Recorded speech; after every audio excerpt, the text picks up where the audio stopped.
Hypothyroidism বা thyroid hormone ঘাটতি থাকলে যে আপনার দুর্বল লাগবে, চুল পড়ে যাবে বা বিষণ্ণ লাগবে এমনই নয়। এই হাইপোথাইরয়েডিজম কিন্তু আপনার পেটের চর্বি বা বেলি ফ্যাট বাড়িয়ে দিতে পারে। আপনারা জেনে থাকবেন থাইরক্সিন বা লেভোথাইরক্সিন যে হরমোনটা আছে, যেটি থাইরয়েড গ্রন্থি থেকে নিঃসৃত হয়, এটি কিন্তু আমাদের শরীরে মেটাবলিজম বা বেসাল মেটাবলিক রেট নিয়ন্ত্রণ করে থাকে। যাদের এই থাইরয়েড হরমোনের ঘাটতি আছে তাদের শরীরে কিন্তু এই মেটাবলিজম স্লো হয়ে যায়। এজন্য অল্প খেলেও আপনার পেটে বা শরীরে চর্বি জমতে থাকে।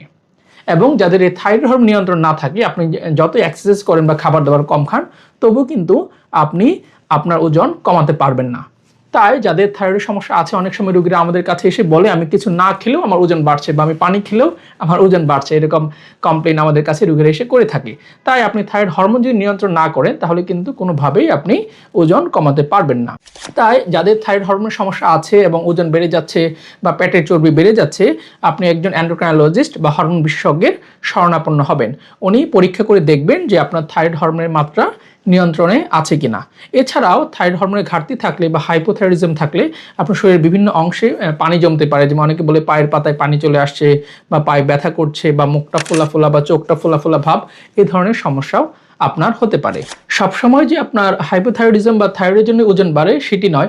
অনেক সময় দেখা যায় যে আপনি খাবার দাবার যা খাচ্ছেন তা ক্যালোরি বার্ন হচ্ছে না, বা আমরা বলি যাদের সেডেন্টারি লাইফস্টাইল, আমি বসে বসে কাজ করছি, ডেস্ক ওয়ার্ক করছি, অনেকে আছে ব্যাংকার বা ডাক্তার, তাদের পর্যাপ্ত হাঁটার সময় নেই বা হাঁটছে না, এই আপনি যা ক্যালোরি খাচ্ছেন তা যদি খরচ না করতে পারেন তাহলে কিন্তু আপনার ওজন বাড়তে পারে। এটাকে বলে আমরা সিম্পল অবেসিটি। তাই আপনি শুধু থাইরয়েডের জন্য যে আপনার ওজন বাড়ছে এরকম না, আপনার আদার্স কোনো কারণ আছে কিনা, আপনার লাইফস্টাইল জনিত কারণ, আপনার ইনসুলিন রেজিস্ট্যান্স, আপনার কর্টিসল হরমোন বেশি থাকা, সেগুলো আছে কিনা সেগুলো প্রপার ডায়াগনোসিস এবং ট্রিটমেন্টের জন্য আপনি হরমোন বিশেষজ্ঞ বা এন্ডোক্রাইনোলজিস্টের শরণাপন্ন হন। আপনাদের ভিডিওটি ভালো লাগলে শেয়ার করে আপনাদের বন্ধু বান্ধবের মাঝে ভিডিওটি ছড়িয়ে দিতে পারেন। ধন্যবাদ।